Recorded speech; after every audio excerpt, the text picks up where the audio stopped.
Meus amados irmãos, a paz do Senhor, tudo bem com vocês?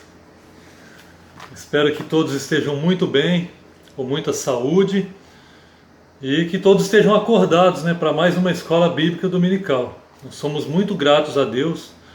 Hoje é domingo, é o dia do Senhor e é maravilhoso, irmãos, podermos estar juntos para estudar a palavra do Senhor, para conhecer mais o nosso Senhor Jesus Cristo.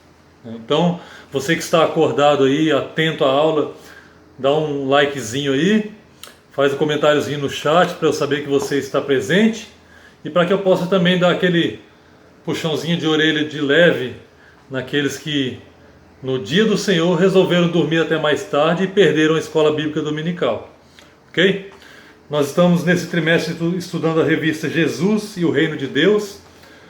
Já tivemos 3 lições, A primeira lição foi Jerusalém e Galileia, as terras onde Jesus viveu, dada pelo irmão André.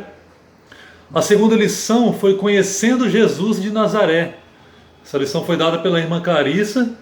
E a terceira lição, Conhecendo o caráter de Jesus. Lição esta dada pelo nosso querido irmão evangelista Elias. Todas as 3 lições foram maravilhosas, falaram profundamente ao meu coração, tenho certeza que é o coração de vocês também.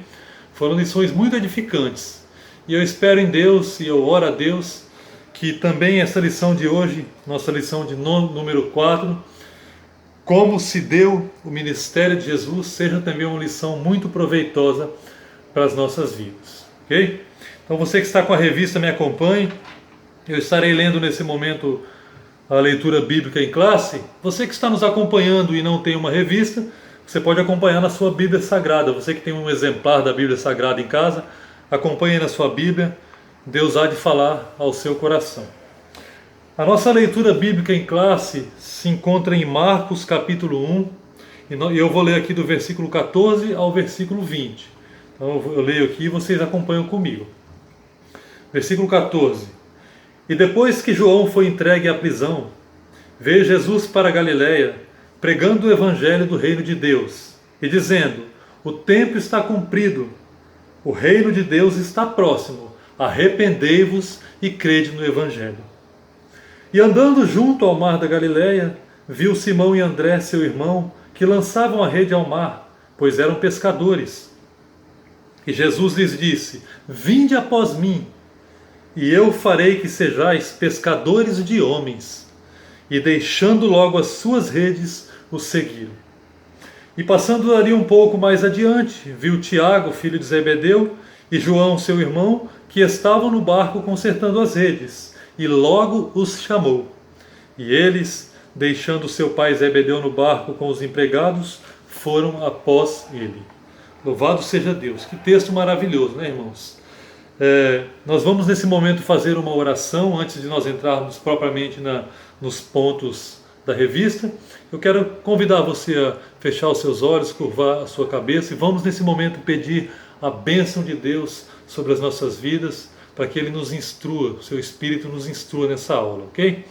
Curve sua cabeça e feche seus olhos. Senhor, muito obrigado, Senhor, pela rica oportunidade de estarmos mais uma vez estudando a Tua Palavra. Hoje é domingo, é o dia do Senhor, um dia que devemos separar para boas obras, para meditar na Palavra do Senhor, para crescermos no conhecimento e na graça do Senhor Jesus Cristo. E nós pedimos que o Teu Espírito Santo venha nos ensinar nessa manhã. Aqueles que estão fracos, Senhor, que o Senhor possa fortalecer mediante os ensinos dessa lição. Aqueles que estão perdidos, que o Teu Espírito opere uma obra maravilhosa de conversão, de regeneração e os salve. Nós oramos assim, pedimos que o Teu nome seja glorificado nessa aula, Pai. Em nome de Jesus. Amém. Pois bem, irmãos, eu vou começar fazendo então um resumo de toda a nossa lição. Eu vou ler aqui a parte sintetizando, depois eu vou fazer um resumo geral da nossa lição e aí a gente começa a entrar em cada ponto, ok? Acompanha comigo aí, sintetizando. A lição de hoje busca conhecer como aconteceu o ministério de Jesus, dando uma ênfase ao chamado tanto para o ministério terreno, quanto para o messiânico na vida do Mestre amado. Ao estudarmos o ministério terreno, perceberemos um Jesus preocupado com os mais diversos detalhes da vida humana. Já no ministério messiânico, estudaremos um Cristo sacerdote, rei e profeta. Permita-se viver o seu chamado também. Deixe o Espírito Santo conduzir sua vida por completo. Glória a Deus. Então, resumindo aqui a nossa aula, nós temos 3 objetivos principais nessa lição de hoje. O primeiro objetivo é que nós entendamos o ministério terreno de Jesus, né? E nesse primeiro ponto de entender o ministério terreno de Jesus, nós iremos falar sobre a humilhação de Cristo, sobre a comunhão que ele tinha com o Pai e sobre os frutos do ministério de Jesus. Como que Jesus teve um ministério frutífero, um ministério que deu tantos resultados bons na vida das pessoas, né? As pessoas que estiveram em volta de Jesus foram muito abençoadas, foram curadas. Jesus expulsou demônios de pessoas, Jesus salvou pregando o Evangelho. As pessoas de todas as maneiras foram abençoadas por meio do ministério terreno de Jesus. O segundo objetivo é que entendamos como se deu o ministério messiânico de Jesus, né? Então, o que é isso? O que significa a palavra Messias, né? O que significa dizer que Jesus teve um ministério messiânico? Nós estaremos estudando isso nessa lição. E estudaremos também, no ponto que fala sobre o seu ministério messiânico, sobre os ofícios de Cristo, o ofício de profeta, sacerdote e rei. São lições maravilhosas que nós temos para aprender. O nosso terceiro objetivo é que nós possamos compreender de que maneira isso afeta a nossa vida. De que maneira isso afeta a nossa vida. Nós devemos ser conscientizados a respeito do nosso chamado pessoal. Veja bem, todo cristão, todo filho de Deus, todo homem e mulher que creu em Jesus Cristo, que entregou sua vida a Jesus Cristo e passou a fazer parte do corpo de Cristo, da família de Deus, tem um chamado específico ou particular, pessoal, ok? Há o chamado geral, que diz respeito a todos os crentes, né? Todos os crentes têm alguns chamados que são gerais. Por exemplo, Marcos 16,15: Ide por todo mundo e pregai o Evangelho a toda criatura. Esse é um chamado geral. Todo cristão tem esse dever. Todo cristão foi chamado para evangelização dos perdidos, ok? Mas há os chamados que são pessoais, particulares. Nós estaremos estudando sobre isso. Esse é o nosso terceiro objetivo. Tá bom? Então vamos adentrar já ao ponto de número 1, um chamado, uma missão a ser cumprida. Acompanhe comigo aí na sua revista. O que é um chamado? É algo que nos faz parar, prestar atenção e decidir se queremos ou não atendê-lo. Um chamado é também algo determinante para que possamos abraçar causas. Quando foi que alguém se encantou por algo ou por um projeto? Há o Gênesis, o início, o ponto de partida para qualquer história. E assim é comigo e com você, ok? Então eu quero começar esse primeiro ponto te fazendo uma pergunta. Você já descobriu qual é a sua vocação? Já sabe qual é o seu chamado pessoal? Para que Deus te chamou? Qual é o propósito que Deus tem na sua vida? Propósito específico, estou dizendo? Okay? Essa pergunta eu estou levantando agora, mas nós não iremos tratar desse ponto agora. Nós iremos voltar nessa pergunta lá no último ponto e tratar com um pouco mais de calma. Mas já estou levantando aqui para você ir refletindo. Se você já sabe qual é o seu chamado pessoal, posta aí no cantinho aí do chat, para a gente estar compartilhando uns com os outros. E se você não sabe, vai refletindo sobre isso no decorrer da lição, e lá no último ponto nós iremos tratar disso com mais calma, ok? Mas agora eu quero... nós vamos tratar do ministério de Jesus, mas antes eu quero falar sobre um chamado especial, ok?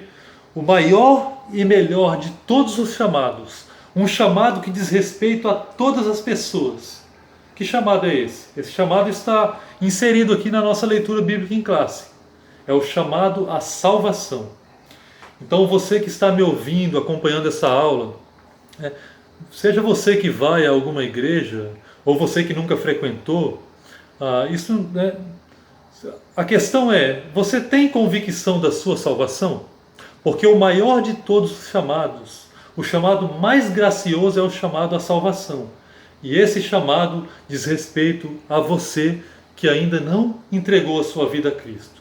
Então eu vou ler aqui um versículo, 2 versículos, vou reler, né? Nós já lemos a leitura bíblica em classe, eu vou reler aqui 2 versículos da nossa leitura e eu quero que você preste muita atenção. Especialmente você que ainda não entregou a sua vida a Cristo. Isso é muito importante. Essa é a melhor decisão que você toma na sua vida, entregar-se a Jesus para que você possa ser salvo. Então acompanhe comigo aí o versículo 14 e o versículo 15 de Marcos capítulo 1.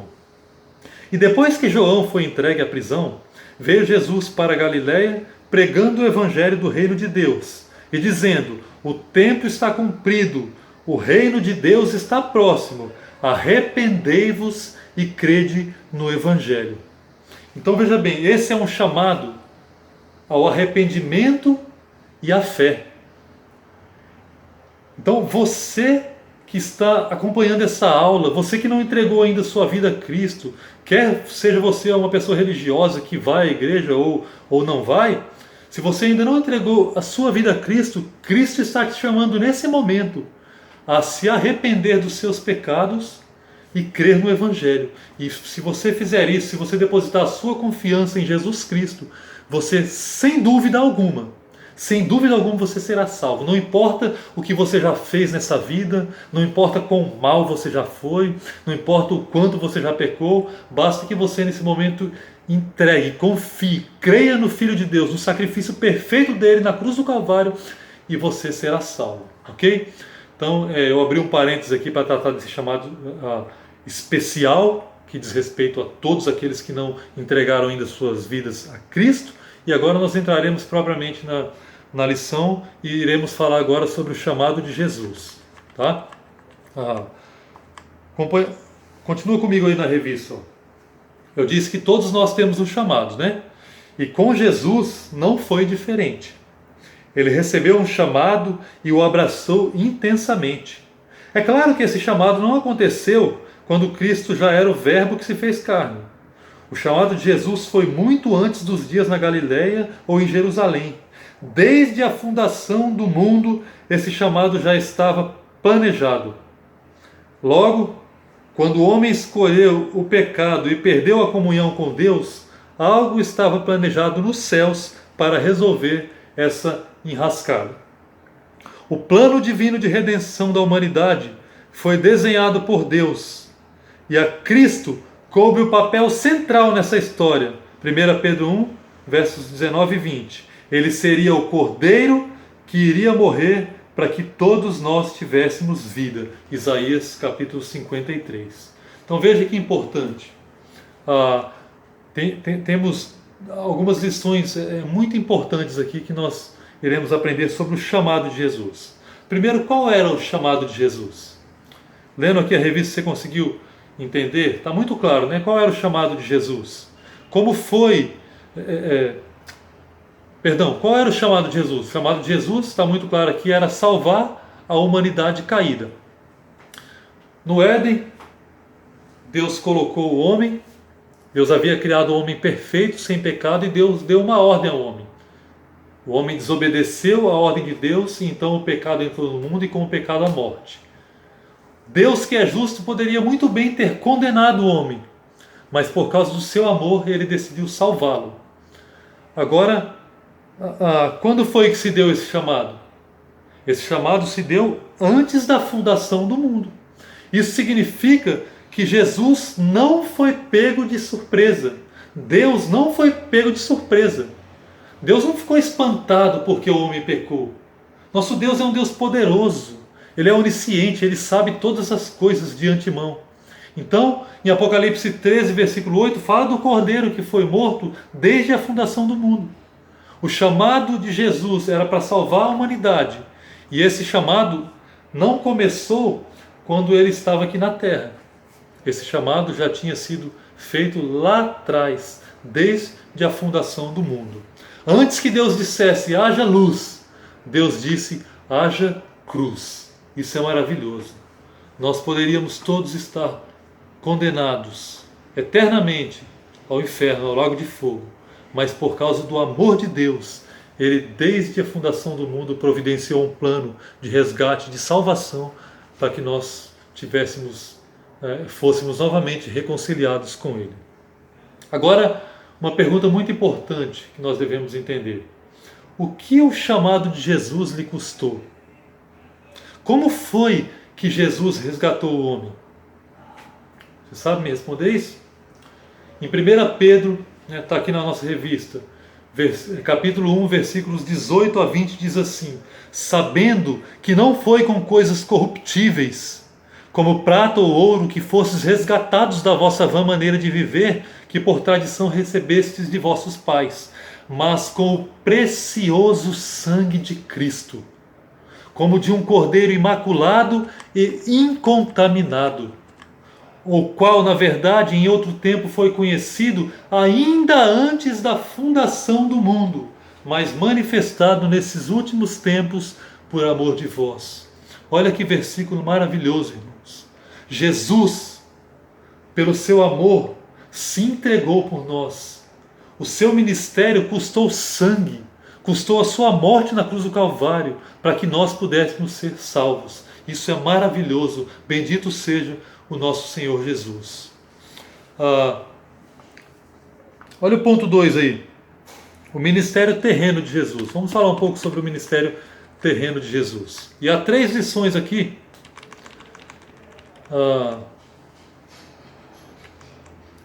Perdão que eu passei a parte aqui. Há 3 lições aqui, irmãos, sobre o ministério terreno de Jesus, que nós devemos compreender. Primeiro, acerca da sua humilhação. Acompanha comigo aí. O ministério de Cristo, para melhor entendermos, pode ser dividido em terreno e messiânico. Quando falamos no ministério terreno de Jesus, estamos fazendo referência ao fato de que ele se fez carne e habitou entre nós. Sobre o ministério de Cristo, o apóstolo Paulo escreveu: mas aniquilou-se a si mesmo, tomando a forma de servo, fazendo-se semelhante aos homens. Filipenses 2, versículo 7.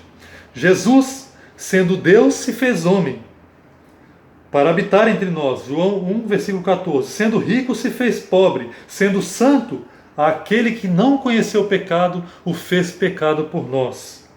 Sendo abençoado, se fez amaldiçoado em nosso lugar. Sendo digno, se fez o mais indigno dos homens. Isaías capítulo 53. Então aqui está retratando a humilhação de Jesus. Vamos entender isso um pouco mais de calma? Primeiro, por que humilhação? Ora, Jesus, sendo Deus, se fez homem para habitar entre nós. João capítulo 1, versículo 14. Lá diz: e o Verbo se fez carne e habitou entre nós, e vimos a sua glória, como a glória do unigênito do Pai, cheio de graça e de verdade. Quem era esse Verbo que se fez carne? Nós sabemos que esse Verbo era Jesus. Agora, por que isso está ligado à sua humilhação? Se você voltar lá no versículo 1 de João capítulo 1, lá está dizendo o seguinte: no princípio era o Verbo. Esse Verbo é Jesus. E o Verbo estava com Deus. E o Verbo era Deus. Em outras palavras, o Deus Todo-Poderoso, por meio de quem tudo foi criado, se fez homem para habitar entre nós. Existe humilhação maior do que essa? Jesus, irmãos, ele sempre foi perfeito. Ele não precisava de nós. Ele habitava e tinha uma completa comunhão, uma comunhão perfeita com Deus Pai e Deus Espírito Santo, uma comunhão de amor, de fidelidade. Ele não precisava de mim e de você. mas por amor de nós, ele se fez carne, nasceu de uma virgem, habitou entre nós para viver a lei de Deus perfeitamente, para cumprir aquilo que nós jamais poderíamos cumprir. Isso é maravilhoso. Nós precisamos entender por que isso é um sinal de humilhação. E ele continua. Uma coisa importante aqui que nós não podemos deixar de nos lembrar. O fato de Jesus ter se revestido de humanidade, ter encarnado, não significa que ele tenha deixado de ser Deus, irmãos. Isso é muito importante, ok? Jesus não deixou de ser Deus. Ele continuou sendo Deus e sendo homem. Ele não é metade Deus e metade homem. Ele é plenamente Deus e plenamente homem. 100% Deus e 100% homem. Perfeitamente Deus e perfeitamente homem. Mas ele viveu nessa terra como homem, cheio do Espírito Santo, para nos representar, para assumir o nosso lugar. Aí continua, sendo rico se fez pobre. Isso diz respeito à glória e honra que Jesus possuía eternamente no céu. Jesus abriu mão da sua glória celestial e veio à terra como homem a fim de sofrer e morrer em nosso lugar. Isso é maravilhoso. Sendo santo, aquele que não conheceu o pecado o fez pecado por nós. 2 Coríntios 5, 21. O que significa isso? Aquele que não conheceu o pecado o fez pecado por nós. Jesus é aquele que não conheceu o pecado. Jesus é aquele que sempre foi puro. Aquele que em tudo foi tentado, mas sem pecar. Okay? Dizer que Jesus, que Deus o Pai o fez pecado por nós, não significa dizer que Deus pecou, que Jesus pecou. Jesus nunca pecou. Lembre, guarde isso na sua mente, no seu coração. Jesus nunca pecou. Ele em tudo foi tentado, mas sem pecar. Então o que significa dizer que Deus o fez pecado por nós? Significa que Deus Pai, quando Jesus foi crucificado no nosso lugar, carregando os nossos pecados, Deus Pai, Ele pegou todos os nossos pecados, os pecados que nós cometemos, os pecados que estamos cometendo, os pecados que ainda iremos cometer, e imputou sobre o seu Filho. Jesus se tornou culpado pelo nosso pecado. Ele se tornou pecado por nós. Isso é um sinal de grande humilhação. Continuando, sendo abençoado, se fez amaldiçoado em nosso lugar. Gálatas 3,13 diz: Cristo nos resgatou da maldição da lei, fazendo-se maldição por nós, porque está escrito: maldito todo aquele que for pendurado no madeiro. Nós, pecadores, nós somos dignos de receber a maldição da lei e a condenação de Deus. Todavia, Cristo levou a maldição em nosso lugar. Cristo levou essa maldição e nos deu a paz, nos reconciliou com Deus. Glória seja dada ao nome do nosso Senhor Jesus.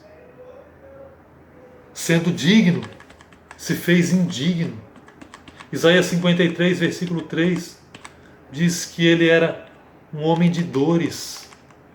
Se você tiver com a sua Bíblia aberta, acompanhe Isaías 53, versículo 3. Era desprezado e o mais rejeitado entre os homens, homem de dores e experimentado nos sofrimentos, e como um de quem os homens escondiam o rosto, era desprezado e não fizemos dele caso algum.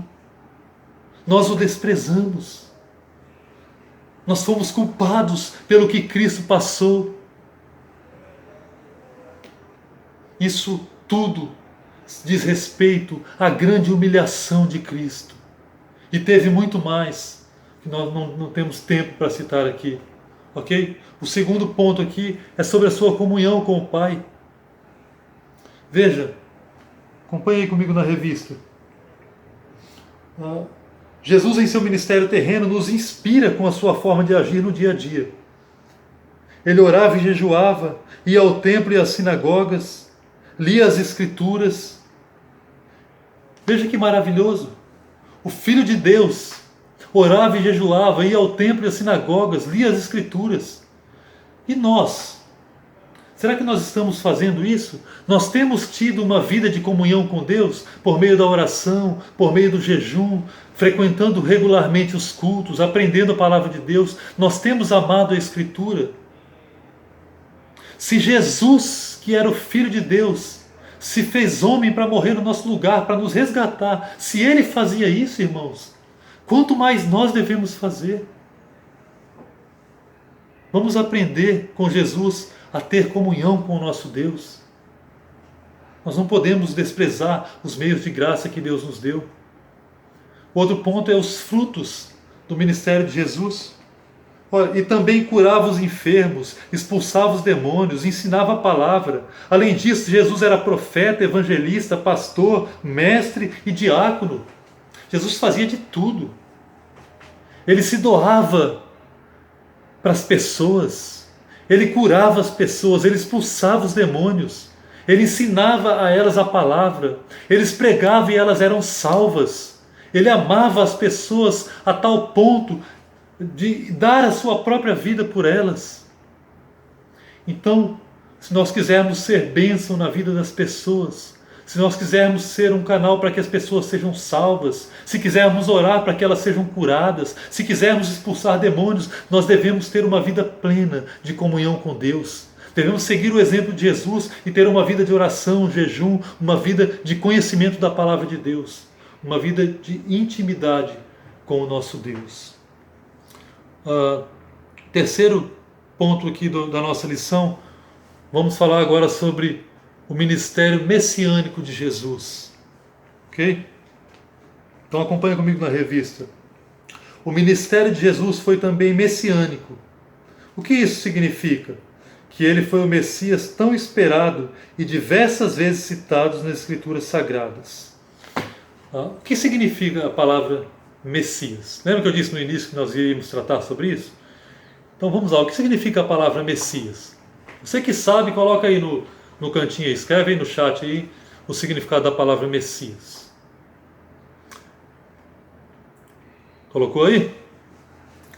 Pois bem, tanto a palavra Messias em hebraico como a palavra Cristo em grego tem o mesmo significado, significa ungido, ok? É um título que significa que a pessoa havia sido separada por Deus para uma obra especial, para uma grande obra. Jesus é esse Messias tão esperado. Jesus é esse ungido que foi separado por Deus para uma tão grande obra, a obra da redenção da humanidade. A Bíblia, todo o Velho Testamento prenunciava Jesus como o Messias que haveria de vir. Já quando o homem pecou em Gênesis 3, versículo 15, Deus já havia prometido. Ele disse que da semente da mulher nasceria um que esmagaria a cabeça da serpente.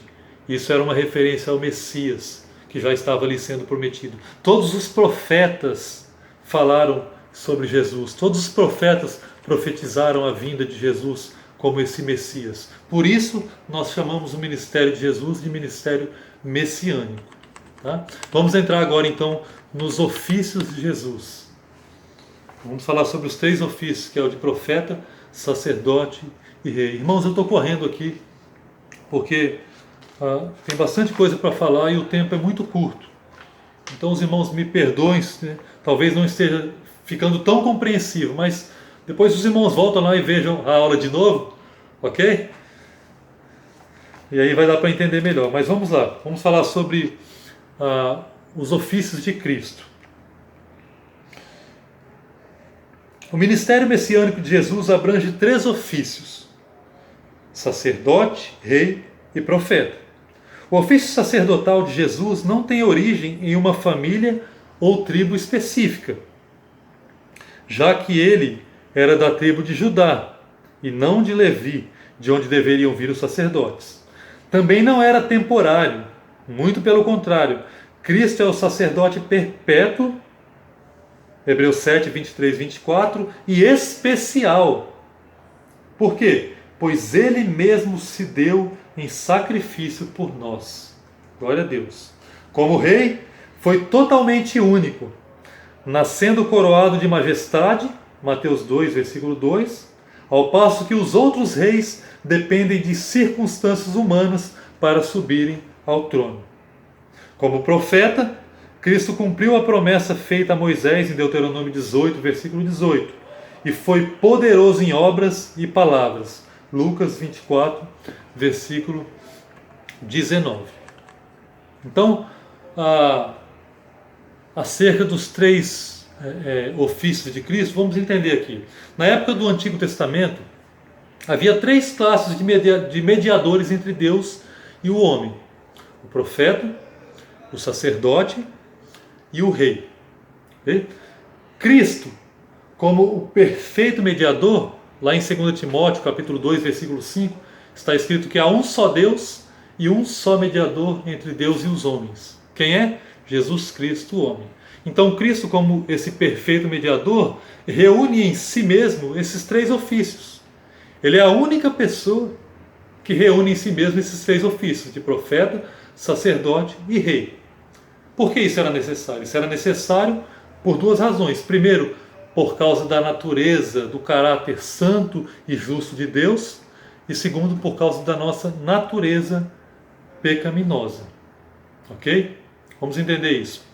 Deus, tendo um caráter santo e justo, ele não pode ter comunhão, ele não pode se relacionar com homens pecadores. E nós somos pecadores. Nós transgredimos a lei de Deus. E nós, irmãos, pecamos contra Deus todos os dias. Nós já nascemos em pecado e não tem um só dia sequer da nossa vida que nós não pequemos contra Deus. Então não poderia haver comunhão, intimidade, relacionamento entre Deus e nós. Para que isso pudesse acontecer, necessitava-se de um mediador, um representante, alguém que pudesse falar da parte de Deus para nós e alguém que pudesse nos representar da nossa parte para Deus. Quem é esse alguém? Esse alguém é o nosso Senhor e Salvador Jesus Cristo, aquele que nos amou e se entregou por nós na cruz do Calvário, aquele que, sendo puro, foi feito pecado por nós, aquele que, sendo digno, se tornou mais indigno, aquele que, pela alegria que lhe estava proposta, que era para resgatar para si um povo seu, especial, zeloso de boas obras, e isso diz respeito a mim e a você que crê em Jesus Cristo, pela alegria que lhe estava proposta de nos salvar, ele suportou a cruz. Bendito seja Deus. Então, é por isso que nós precisamos de Cristo como profeta, sacerdote e rei. Vamos colocar isso de forma separada: profeta, sacerdote e rei. Por que nós precisamos de Cristo como profeta? Porque, como profeta, Cristo representa Deus conosco. Como profeta, ele nos fala de Deus e em lugar de Deus. Como profeta, Cristo nos salva da ignorância advinda do pecado. O pecado nos tornou cegos, o pecado nos tornou ignorantes. E como profeta, Cristo é aquele que nos liberta, nos salva da ignorância do pecado. Em Efésios 4, versículos 17 e 18, está escrito assim: e digo isto, e testifico no Senhor, para que não andeis mais como andam também os gentios, na vaidade da sua mente, entenebrecidos no entendimento, separados da vida de Deus, pela ignorância que há neles, pela dureza do seu coração. Assim estávamos nós outrora, entenebrecidos no entendimento, separados da vida de Deus, por causa da ignorância que havia em nós, pela dureza do nosso coração, e isso havia sido causado pelo pecado. Cristo, como profeta, ele nos liberta da ignorância advinda do pecado. Louvado seja Deus. Por que precisamos de Cristo como sacerdote? Você sabe por quê? Coloca aí Gente, vai colocando aí no chat, tá? Vai escrevendo aí, vamos interagindo, ok? Depois eu quero estar lendo cada comentário que vocês fizerem, está, se possível, interagindo com vocês também. Mas vamos lá, por que precisamos de Cristo como sacerdote? Como sacerdote, Cristo fala a Deus em nosso lugar. Okay? Se como profeta ele falava de Deus para nós, como sacerdote ele fala para Deus de nós. Ele é nosso representante. Nós necessitamos, todo homem necessita de alguém que compareça diante de Deus em sua defesa, porque o homem é pecador. E como sacerdote, Cristo nos representa diante de Deus para nos libertar da culpa do pecado. Okay? Então, como profeta, ele nos salva da ignorância do pecado, e como sacerdote, ele nos liberta da culpa do pecado. Há uma ilustração no Velho Testamento muito bonita, que descreve muito bem o que é Cristo como nosso sacerdote. Havia nos Santos a Arca do Testemunho, vocês se lembram disso? Vocês que leem a Bíblia vão se lembrar.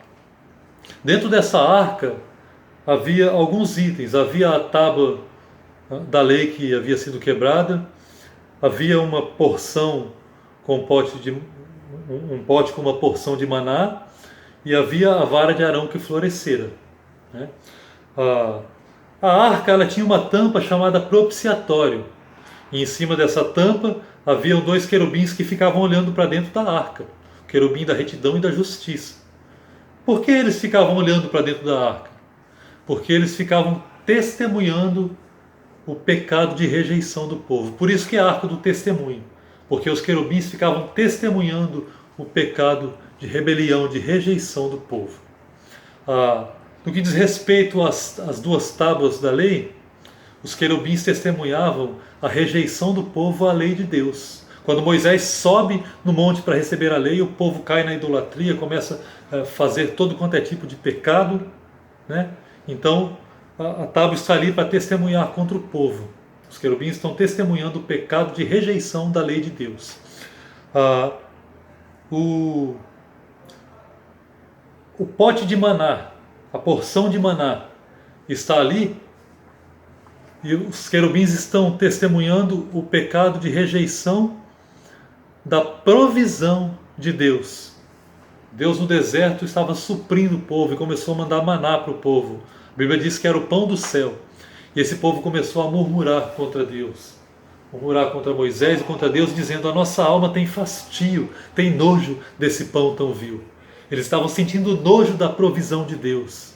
Então, essa porção de maná está ali e os querubins estão testemunhando o pecado de rejeição da provisão de Deus. E o terceiro item que nós temos na arca é a vara de Arão que florescera. Né? Houve um momento, está registrado lá em Números, se não salvo engano, Números capítulo 16, depois vocês conferem, por favor. O povo começa a se rebela e começa a murmurar contra Moisés e contra Arão. Por quê? Porque o povo não queria Moisés e Arão governando eles, levando eles pelo deserto. Então eles falam: mas quem te colocou para nos governar? Todo o povo é santo, Deus está com todo o povo, nós não precisamos de vocês.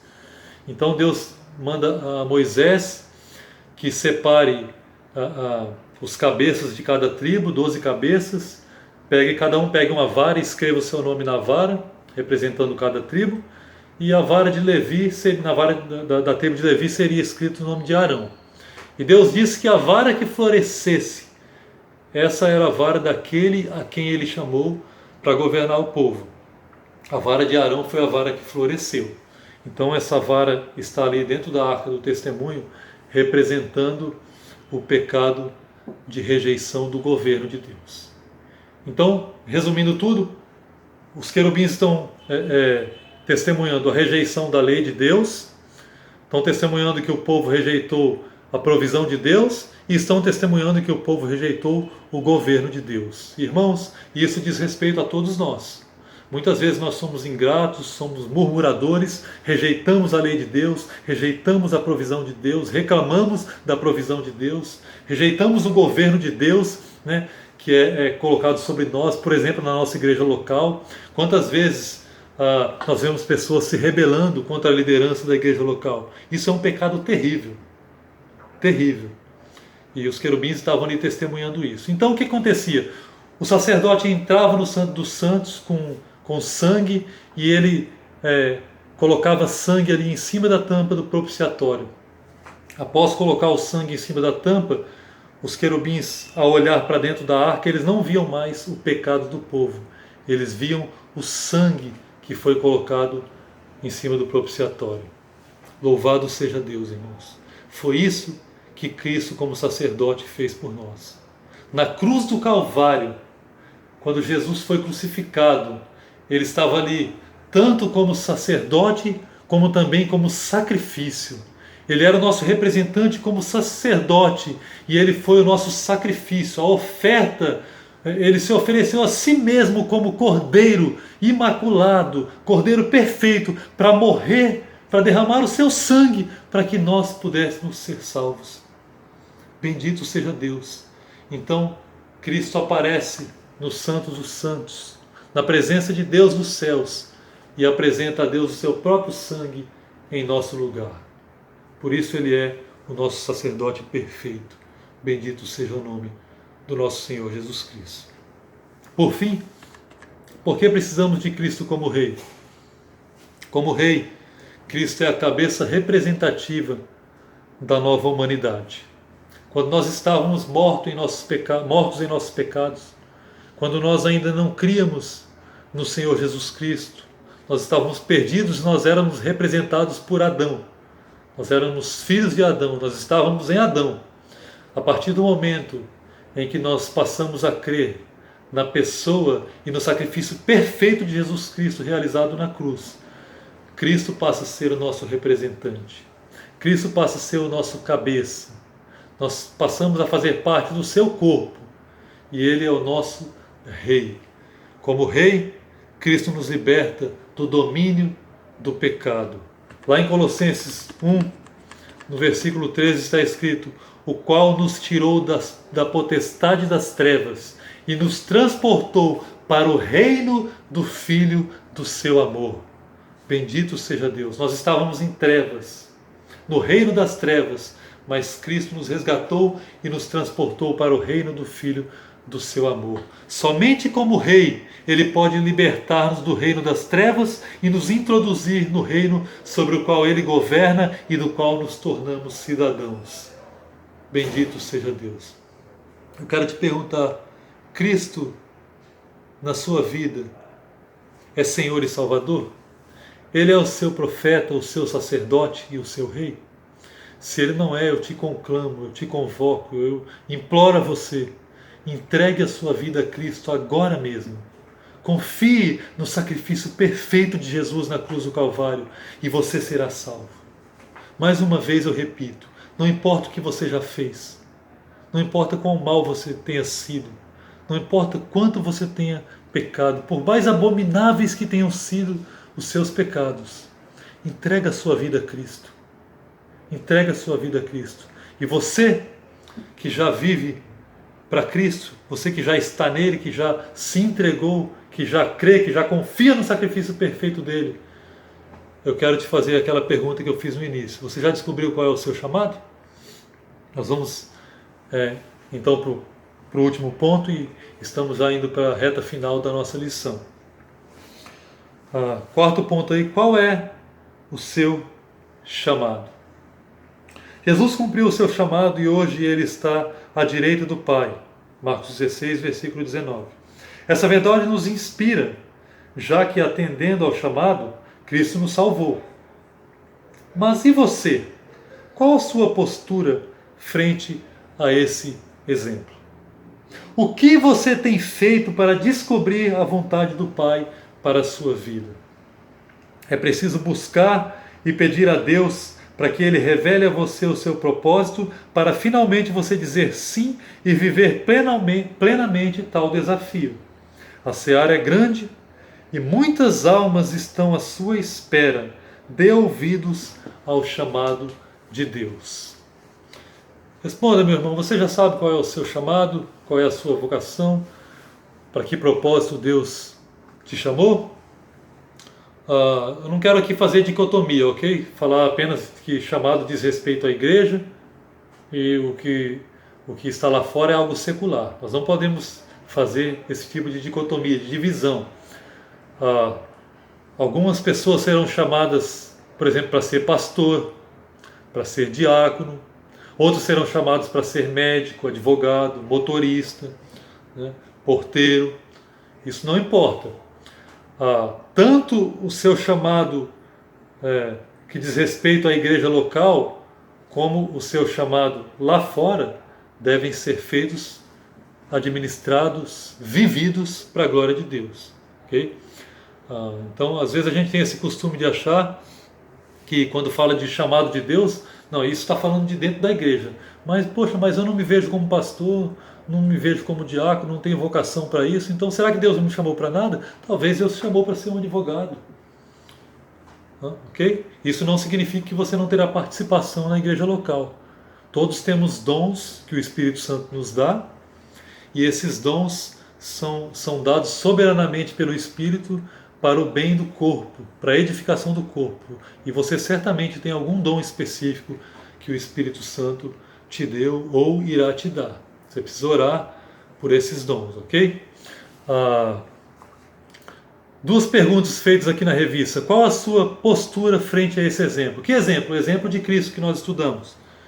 O exemplo de Cristo como no seu ministério terreno e no seu ministério messiânico. O exemplo de Cristo na sua humilhação, o exemplo de Cristo na sua comunhão com o Pai, o exemplo de Cristo na sua comunhão com as pessoas, em como ele foi maravilhoso, em como ele foi abençoador na vida das pessoas. Mediante todos esses exemplos, o exemplo de Cristo como sacerdote, profeta e rei, tudo que nós vimos aqui, mediante todo esse exemplo que o Senhor Jesus Cristo nos dá, qual é a sua postura? Você vai continuar parado? Você vai continuar sendo negligente para com a oração, para com o jejum, para com a palavra? Continuar deixando as almas perecer enquanto você fica aí no aconchego do seu lar? Cristo, ele foi incansável, ele se doou para as pessoas. Então nós também devemos ser assim. Veja bem, é importante ressaltar que o ministério de Cristo teve apenas 3 anos e meio. Um ministério relativamente bem curto, mas foi muito frutífero por conta da sua comunhão que ele teve com Deus. Ele passou 30 anos se preparando, e aos 30 anos ele se batiza e inicia seu ministério terreno. Um ministério que dura apenas 3 anos e meio, mas um ministério cheio de frutos. Às vezes a gente quer estudar 3 anos e meio e olhe lá e exercer um ministério de 30 anos. Né? A gente inverte a situação. Então Cristo nos ensina que nós devemos ser pessoas que amem a palavra de Deus, pessoas de uma intensa comunhão com Deus, pessoas que não sejam preguiçosas. Né? Você que ainda é novo, você é cheio de vigor, você está na sua idade aí de 15 a 17 anos, né? Os jovens também, vocês estão cheios de vigor. A Bíblia diz que os jovens são fortes. Então nós temos que aproveitar o dia da nossa juventude, da nossa adolescência, da nossa mocidade, para nos doarmos, para para que mergulhemos na obra de Deus e façamos tudo que nos vier a mão a fazer, ok? Então fica aí essa lição. Eu espero que vocês tenham sido abençoados. Espero que vocês tenham conseguido definir qual é o chamado de vocês. E só para finalizar, eu quero dar 2 pistas aqui, que são bíblicas, na verdade, muito importantes. Quer saber como você detecta, como você descobre qual é o seu chamado? Há 2 meios. O primeiro é oração.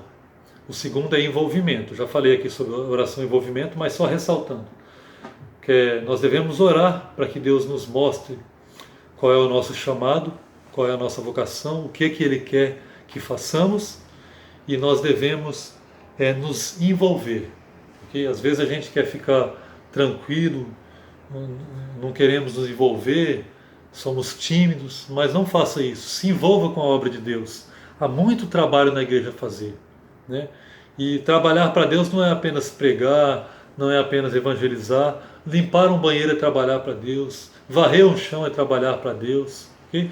Tudo que diz respeito à obra de Deus, à igreja local, às pessoas, a sua ajuda com as pessoas lá fora, isso tudo tem que ser feito para a glória de Deus. Isso tudo é trabalhar para Deus. Então se envolva. E a partir do momento que você se envolver, você vai começar a perceber qual é a sua vocação, aquilo que você ama, que você tem facilidade. As pessoas irão começar a te observar, né, e elas irão ver, poxa, essa pessoa tem vocação para isso, essa pessoa tem vocação para aquilo. Assim é que nós descobrimos qual é a nossa vocação. Vamos orar então, finalizando. Eu agradeço a paciência de vocês, espero que vocês tenham sido abençoados com essa aula, que Jesus continue falando a cada dia em nossos corações. Vamos orar. Senhor, muito obrigado, Senhor, por esse momento maravilhoso onde estivemos estudando a Tua Palavra. Que o nome do Senhor seja glorificado, Pai, em tudo. Que esses juvenis e todos que nos acompanharam sejam abençoados com essa lição, que os perdidos sejam alcançados, Senhor. Que o Senhor nos dê graça para que nós cumpramos o chamado do Senhor para a nossa vida. Ajuda-nos a buscar conhecer esse chamado por meio da oração, a nos envolvermos, a nos deleitarmos no trabalho para o Senhor, para que descubramos o que o Senhor quer que façamos e possamos ter um ministério cheio de frutos, como o Senhor teve. Muito obrigado, Deus. Nós oramos e te agradecemos em nome de Jesus. Amém. Deus abençoe vocês, meus irmãos.